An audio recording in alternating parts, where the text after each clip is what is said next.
그날 아주 사소한 냄새에서 모든 일이 시작됐습니다. 샴푸 냄새와 오래된 드라이어의 뜨거운 바람 냄새 사이에서 나는 딸아이와 함께 동네 오래된 이용원 문을 밀고 들어섰죠. 딸아이가 말했습니다. 엄마, 머릿결 많이 상했어. 여기 원장님 손이 좋아. 오늘은 제가 모셔드릴게요. 나는 괜히 겸연쩍어 고개만 끄덕였죠.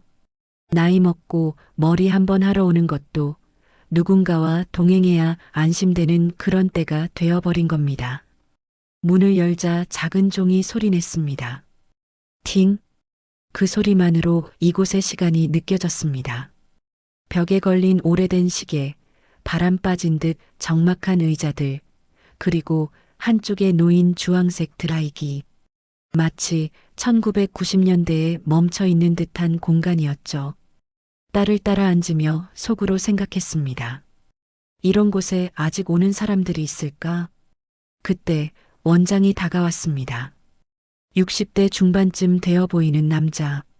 웃을 때보다 눈빛이 먼저 인사하는 묘한 기운의 사람이었습니다. 따님이신가요? 어머님 닮으셨네.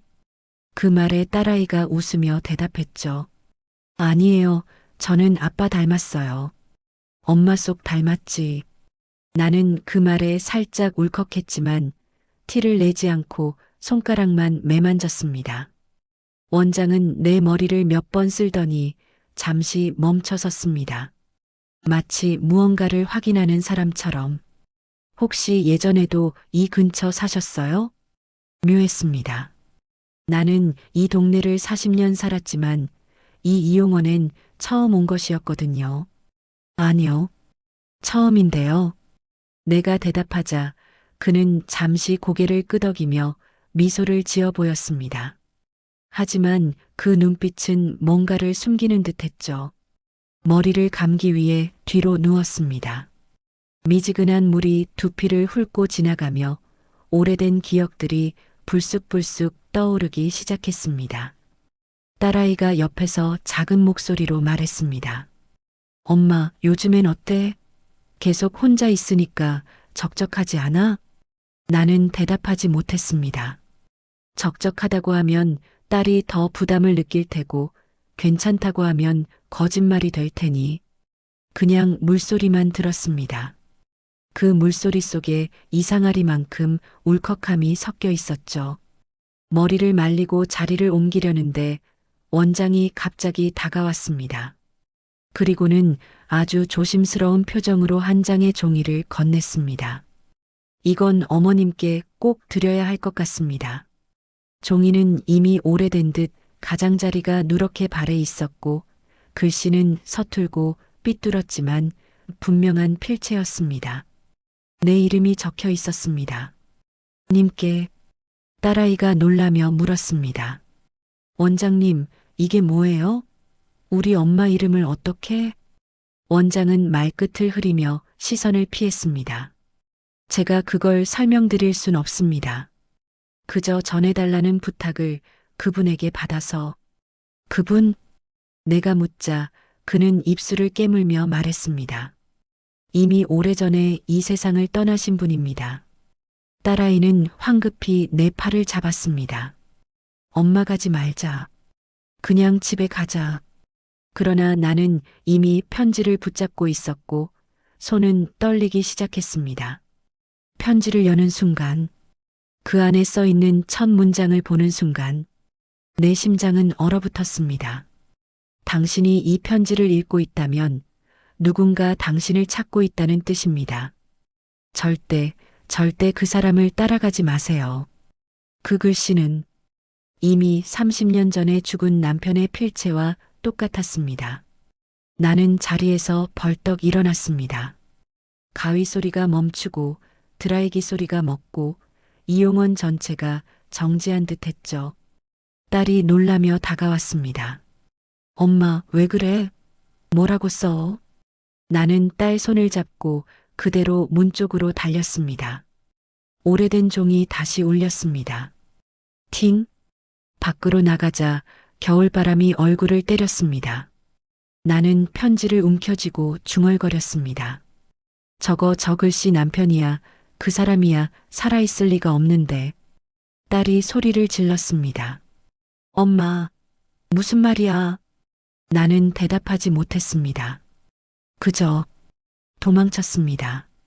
마치 누군가가 따라오는 것처럼, 누군가가 또 나를 데려가려 하는 것처럼. 그리고 그때 이용원 안쪽에서 원장의 목소리가 아주 작게 들려왔습니다. 늦었는데 왜 이제 오셨어요? 겨울바람이 옷깃 속으로 파고들었습니다. 딸과 나는 말이 없는 채로 걸었습니다. 딸이 조심스레 물었습니다. 엄마 편지에 뭐라고 적혀 있었어? 나는 쉽게 대답할 수 없었습니다. 남편의 필체, 이미 죽은 사람의 글씨, 누군가를 따라가지 말라는 경고, 너무 많은 것들이 한꺼번에 떠올랐습니다. 집에 가서 말아마. 그 말밖에 할 수 없었습니다. 집에 도착하자마자 나는 부엌으로 들어갔습니다. 딸은 불안한 표정으로 내 뒤를 따랐습니다. 식탁 위에 편지를 펼쳐놓고 한 줄 한 줄 읽었습니다. 당신이 이 편지를 읽었다는 건 누군가 이미 당신 주변에 있다는 뜻입니다. 그 사람은 당신을 기억하고 있습니다. 그러니 절대 혼자 가지 마세요. 남편의 이름, 그 특유의 을 짧게 쓰는 습관, 당신이라는 단어만큼은 언제나 부드럽게 쓰던 그 버릇, 하나도 틀리지 않았습니다. 딸이 숨을 삼켰습니다. 아빠 글씨야. 엄마, 이거 어떻게 된 거야? 나는 고개를 저었습니다. 몰라 모르겠다. 근데 이건 남편 글씨가 맞다. 딸은 의자에 주저앉았습니다. 10년 전에 돌아가신 분이 어떻게 편지를 써 어떻게 지금? 그 질문은 나도 도저히 답할 수 없었습니다. 그때 휴대폰이 울렸습니다. 모르는 번호였습니다. 받지 않으려 했지만 딸이 말했습니다. 엄마, 혹시 아까 그 원장님 아닐까? 불안한 마음으로 전화를 받았습니다. 여보세요? 익숙한 목소리가 들렸습니다. 원장이었습니다. 어머님 죄송합니다. 너무 놀라셨죠? 하지만 저는 그저 부탁을 이행했을 뿐입니다. 나는 분노가 치밀어 올랐습니다. 누가 부탁을 했다는 거예요? 죽은 사람한테 어떻게? 원장은 잠시 뜸을 들였습니다. 그리고 아주 조용히 말했습니다. 그분은 살아계셨습니다. 최소한 제가 마지막으로 배웠을 때는 말이죠. 나는 숨이 멎는 줄 알았습니다. 옆에서 딸이 내 손을 꽉 잡았습니다. 그게 무슨 소리예요? 우리 남편 이미. 원장은 긴 숨을 내쉬었습니다. 오늘 밤 혼자 계시지 마세요. 그리고 어떤 남자랑도 따라 나서지 마시고요. 누구라도요. 딸이 당장 소리를 질렀습니다. 이게 무슨 소리냐고요. 무슨 협박하는 것도 아니고. 하지만 그 순간 원장의 마지막 말이 들렸습니다. 아주 떨리는 목소리로. 그분이 다시 어머님을 찾을 겁니다. 제가 막을 수 있는 사람이 아닙니다. 뚝. 전화가 끊겼습니다. 딸은 격분한 얼굴로 소리쳤습니다. 엄마, 경찰에 신고하자. 이건 말이 안 돼. 저 사람 이상해. 나는 잠시 아무 말도 하지 못했습니다. 그저 머릿속에 남편의 얼굴만 떠올랐습니다. 그 사람은 내가 60대에 들어가는 날까지도 늘 말했습니다. 내가 먼저 가도 당신만큼은 지켜주고 갈 거야. 하지만 남편은 떠났고 장례식도 모두 지나갔고 그 이후 긴 세월 동안 그 어떤 흔적도 남기지 않았습니다. 그런데 10년이 지나 보내진 편지, 그 필체, 딸이 다시 물었습니다. 엄마 정직하게 말해줘. 혹시 아빠 살아있을 가능성 있어? 나는 고개를 젓다가 문득 오래 기억 속에 묻어두었던 장면 하나가 떠올랐습니다. 남편이 병원에서 마지막으로 숨을 거두기 전, 그날 밤 내가 잠깐 졸았던 순간, 눈을 떠보니 남편이 누군가와 통화하고 있었습니다. 준비해줘. 지금 아니면 늦어. 그때는 의식이 혼미해 헛소리라고만 생각했습니다. 아무에게도 말하지 않았습니다. 하지만 지금 그 기억이 다시 올라와 내 가슴을 끌어올렸습니다. 밤이 깊어졌습니다. 딸은 혹시 몰라 소파에서 나와 함께 잤습니다. 하지만 새벽 2시쯤 누군가 현관문을 두드리는 소리가 들렸습니다. 톡, 톡. 나는 벌떡 일어났습니다. 딸도 동시에 눈을 떴습니다. 엄마 들었어? 다시 톡, 톡. 아주 부드럽지만 절대 무시할 수 없는 노크 소리. 나는 벌벌 떨며 문 쪽으로 다가갔습니다. 도어비로 보았습니다. 그 순간 숨이 막혔습니다. 문 앞에 서 있는 남자, 낯선 얼굴. 하지만 고개를 약간 숙인 모습, 어깨에 굽은 선, 주름진 코 주변.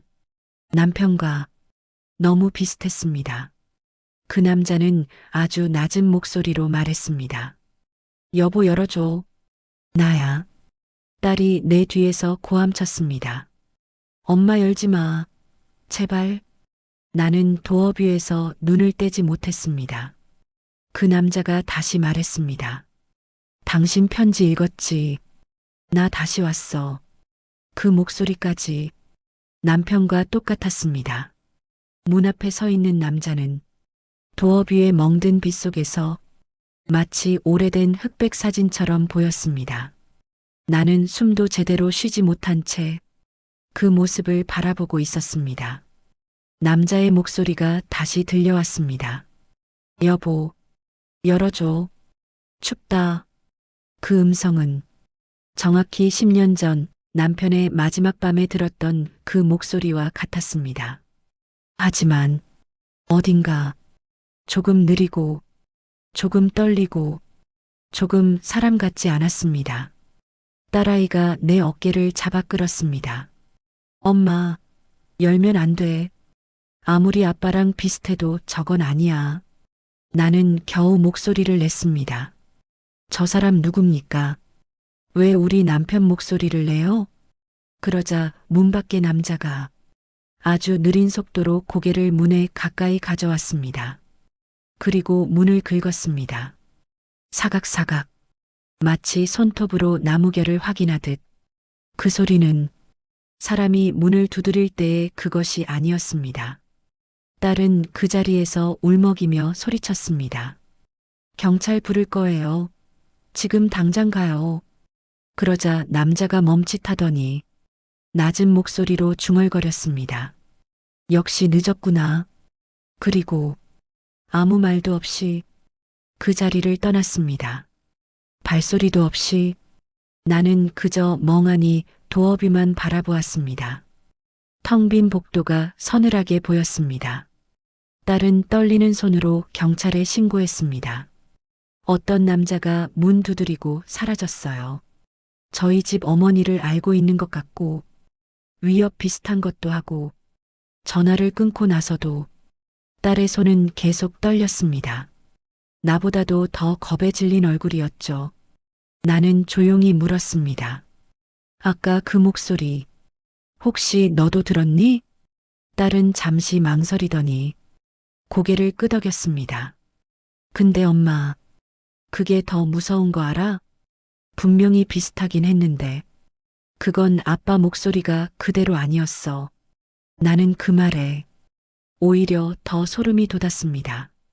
비슷하지만 완전히 같지는 않은 목소리, 무엇인가 흉내내는 것 같은 울림. 그건 오히려 더 위험했습니다. 그날 저녁 문자가 왔습니다. 발신자는 그 원장이었습니다. 집 앞으로 가지 않았습니다. 그 사람은 제가 아닙니다. 그리고 제발 절대 혼자 있지 마세요. 내일 이용원으로 오십시오. 더 숨길 수 없습니다. 딸은 문자를 보고 소리쳤습니다. 엄마, 여긴 그냥 미친 사람들이야. 도대체 아빠 죽은 지가 몇 년인데 저 사람들은 뭘 알고 있다는 거야? 나는 문자를 바라보며 몇 년간 묻어두었던 기억 하나가 등 뒤에서 서서히 기어 나오는 것처럼 떠올랐습니다. 남편의 장례식 날, 나는 남편의 오래된 친구에게 들었던 말. 형님, 마지막에 누굴 기다린 것 같더라고요. 누가 찾아올 줄 알았던 것처럼 계속 문만 봤어요. 그때는 슬픔에 정신이 없어 그 말의 의미를 제대로 듣지 못했지만 지금 생각하니 그 말이 너무 불안하게 다가왔습니다. 남편이 세상을 떠나기 며칠 전 나는 잠깐 병실에서 졸았습니다. 그때 들었던 조용한 목소리. 준비해줘. 지금이 아니면 늦어. 나는 당시엔 그게 현실인지 꿈인지도 몰랐습니다. 너무 힘들어 의식이 흐려져 있었으니까요. 하지만 지금 와서 생각하면 그 목소리는 분명했습니다. 그리고 분명 남편이 누군가에게 부탁을 하며 하는 말이었습니다. 딸이 조용히 물었습니다. 엄마, 혹시 아빠가 살아 있었다고 생각해 본 적 있어? 나는 대답하지 않았습니다. 그 말 자체가 나를 너무 깊게 찔렀으니까. 다음 날 우리는 결국 이용원으로 갔습니다. 딸은 여전히 불안해 보였습니다. 하지만 원장의 문자를 무시할 수는 없었습니다. 이용원 문 앞에 서자 왠지 모르게 공기가 무겁게 느껴졌습니다. 문을 밀고 들어가자 어제와 같은 종이 울렸습니다. 팅. 하지만 원장은 웃지도 인사도 하지 않았습니다. 그는 우리를 보자마자 바로 안쪽의 작은 방으로 안내했습니다. 방 안에는 묵은 서류철과 낡은 액자 그리고 오래된 흰 상자가 놓여 있었습니다. 그는 아주 조용히 말했습니다. 이제 말씀드려야 할 때가 된 것 같습니다. 딸이 물었습니다. 대체 뭐요? 원장은 잠시 숨을 골랐습니다. 그리고 어머님 남편분께서 돌아가시기 전에 저를 찾아오셨습니다. 나는 숨을 삼켰습니다. 원장의 이어진 말. 그 말이 공기를 가르고 떨어졌습니다. 그리고 혹시 언젠가 그 사람이 어머니를 데리러 올 수도 있다고 그런 말을 남기셨습니다. 원장은 우리 모녀를 작은 방에 앉혀두고 문을 잠갔습니다. 딸은 그 소리를 듣자마자 불안하게 몸을 움찔했습니다. 아저씨, 왜 문을 잠그세요? 원장은 아주 차분하게 말했습니다. 밖에서 들으면 곤란합니다. 어머니 남편분이 제게 부탁한 이야기가 너무 위험해서요. 나는 손을 꼭 쥐었습니다. 우리 남편이 무슨 부탁을 했다는 겁니까? 원장은 오래 숨을 골랐습니다. 마치 한 음절 한 음절을 정리하듯 남편분은 돌아가시기 전 일주일 동안 저를 이 이용원에서 매일 보셨습니다. 여기를요? 딸이 놀라 물었습니다. 네. 매일 저녁 혼자 오셨습니다. 머리를 자르러 오신 것도 아니고 그냥 저에게 기록을 남기러요. 나는 숨이 멎었습니다. 기록이라니 어떤. 원장은 책상 서랍을 열어 낡은 필기 수첩 하나를 꺼냈습니다. 가죽 표지가 벗겨졌고 모서리는 다 해져 있었습니다. 그리고 그 수첩을 나에게 밀었습니다. 이건 돌아가시기 전 남편분께서 남긴 기록입니다. 어머니에게 주라고 하셨습니다. 단 그 사람이 다시 나타나면 그 말에 딸은 손으로 입을 틀어막았습니다. 그 사람, 어젯밤 그 남자요? 원장은 고개를 끄덕였습니다. 맞습니다. 그 사람은 어머님 남편분이 가장 두려워했던 존재입니다. 나는 손이 떨려 수첩을 제대로 잡지도 못했습니다. 나는 조심스럽게 가죽 수첩을 펼쳤습니다. 첫 장, 남편의 필체, 그 섬세하고 부드러운 글씨체, 이 글을 읽는 당신에게 내가 떠나기 전 마지막으로 할 수 있는 이야기. 나는 그 문장에서 이미 눈이 뜨겁게 타올랐습니다. 다음 페이지. 당신, 혹시 그 사람 기억하지? 우리 결혼하고 얼마 지나지 않아. 밤마다 따라오던 그 남자, 골목마다 서 있던 그 얼굴, 내가 아무리 쫓아가도 늘 사라지던 그 실루엣. 나는 몸이 굳었습니다. 지난 세월 잊고 살았던 불편한 기억 하나가 떠올랐습니다. 신혼 초, 밤길만 나서면 늘 같은 남자가 멀리에 서 있었다는 사실. 검은 코트, 어깨가 이상하게 기울어진 모습, 그리고 웃는 것 같지도 울상인 것도 아닌 애매한 표정. 남편은 그때 그 남자를 착각이라고 말했지만 사실 나는 한번 정확히 그 얼굴을 본 적이 있었습니다. 정말 한번 스쳐 지나가는 순간에 그때의 차가운 눈빛이 다시 등골을 타고 지나갔습니다. 나는 수첩을 한 장 더 넘겼습니다. 그 사람은 결국 당신을 찾을 거야. 나 대신 내가 막고 있었던 걸 이제는 내가 못 막는다. 딸은 숨을 멈춘 듯 내 어깨 너머로 글씨를 바라보았습니다. 엄마, 이건 그냥 저 사람이 꾸며낸 거 아니야? 아빠가 이런 글을 남길 사람이었어? 나는 고개를 흔들었습니다. 아니야. 이건 남편 글씨가 맞아. 남편이 살아있을 때 늘 적던 그 필체 그대로야. 딸은 다시 수첩을 보며 조용히 울기 시작했습니다. 원장은 말을 이어갔습니다. 남편분은 마지막 날 제게 한 가지를 부탁하셨습니다. 뭐요? 이 작은 상자를 그 사람에게서 도망치실 때 꼭 어머니에게 드리라고. 그는 책상 밑에서 하얀 상자를 꺼냈습니다. 상자에는 자물쇠가 달려 있었고 열쇠는 따로 없었습니다. 남편분이 그 열쇠만큼은 직접 어머니에게 준다고 하셨거든요. 나는 수첩에 시선이 꽂혀 혀가 굳는 느낌이었습니다. 딸이 물었습니다. 근데 우리 아빠는 어떻게 죽었나요, 아저씨? 원장은 고개를 떨구었습니다. 그리고 아주 낮게 하지만 분명하게 말했습니다.